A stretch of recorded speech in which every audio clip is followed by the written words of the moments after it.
Justin Pierre James Trudeau, তবে জনপ্রিয় Justin Trudeau নামে। কানাডার অন্টারিওর অটোয়াতে 1971 সালের 25 ডিসেম্বর জন্মগ্রহণ করেন তিনি। পড়াশোনা শেষে শিক্ষকতা শুরু করেন ভ্যাঙ্কুভারের একটি সেকেন্ডারি স্কুলে। 2002 সালে আরও লেখাপড়ার জন্য চলে আসেন মন্ট্রিলে। 2006 সালে যোগ দেন লিবারেল পার্টি টাস্ক ফোর্সের ইয়ুথ রিনিউয়ালের চেয়ারম্যান হিসেবে। 2008 সালের ফেডারেল নির্বাচনে তিনি হাউস অব কমন্সে প্যাপিনোর প্রতিনিধিত্ব করার জন্য নির্বাচিত হন। ধীরে ধীরে রাজনীতিতে নিজের শক্ত অবস্থান গড়ে তোলেন ট্রুডো। এরপর 2013 সালে লিবারেল পার্টির নেতা নির্বাচিত হন তিনি। সে সময় দলটি গভীর সংকটের মুখে ছিল। 2006 থেকে 2013 সাল পর্যন্ত দলটি 7 বছরেরও বেশি সময় ক্ষমতার বাইরে ছিল। শুধু তাই নয়, প্রথমবারের মতো হাউস অব কমন্সে তৃতীয় স্থানে নেমে আসে তাদের অবস্থান। প্রগতিশীল সংস্কার এবং জলবায়ু সংকট মোকাবেলার প্রতিশ্রুতি দিয়ে 2015 সালে দলকে একটি দুর্দান্ত জয়ের দিকে নিয়ে যান এই নেতা। তারুণ্যের চমক এবং আশাব্যঞ্জক রাজনৈতিক বার্তায় বেশ প্রভাবিত হন ভোটাররা। বিপুল সংখ্যক ভোট দিয়ে লিবারেলদের তৃতীয় অবস্থান থেকে সংখ্যাগরিষ্ঠ দল হিসেবে পার্লামেন্টে অধিষ্ঠিত করে তারা, যা দেশটির ইতিহাসে নজিরবিহীন ঘটনা। ট্রুডো সাবেক প্রধানমন্ত্রী পিয়েরে ট্রুডোর জ্যেষ্ঠ পুত্র এবং কানাডার ইতিহাসে দ্বিতীয় সর্বকনিষ্ঠ প্রধানমন্ত্রী হিসেবে টানা 9 বছর দায়িত্ব পালন করেছেন। এক দশক আগে কানাডার নির্বাচনে জয়লাভের পর আন্তর্জাতিক রাজনীতি মঞ্চে আবির্ভূত হন ট্রুডো। রাজনৈতিক মর্যাদা আর উদার দৃষ্টিভঙ্গির কারণে বিশ্বব্যাপী জনপ্রিয় হয়ে ওঠেন সুদর্শন এই রাজনীতিবিদ। এত কিছুর পরও হঠাৎ করেই প্রধানমন্ত্রীর দায়িত্ব থেকে পদত্যাগ করেন তিনি। কিন্তু কেন এই পদত্যাগ? দীর্ঘদিন ধরেই দেশের রাজনীতিতে কোণঠাসা অবস্থায় ছিলেন ট্রুডো। বিরোধী দল ছাড়াও দলের ভেতরেই তার পদত্যাগের দাবি উঠে। এ অবস্থায় সাম্প্রতিক মাসগুলোয় ট্রুডোর জনপ্রিয়তা অনেকটাই কমেছে।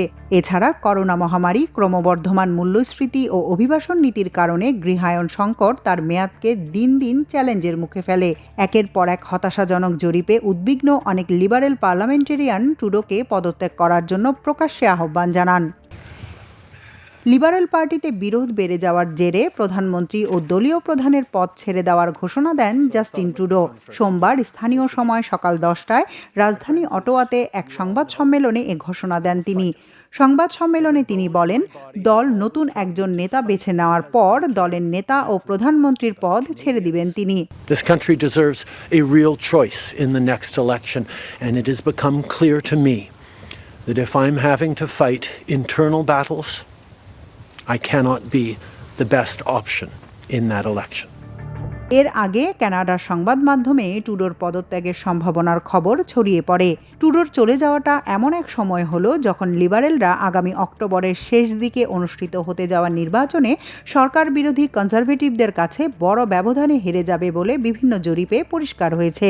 বর্তমান জনমত জরিপে তার প্রধান প্রতিদ্বন্দ্বী কনজারভেটিভ পিয়েরে পৈলিভারের চেয়ে 20 পয়েন্টে পিছিয়ে আছেন ট্রুডো।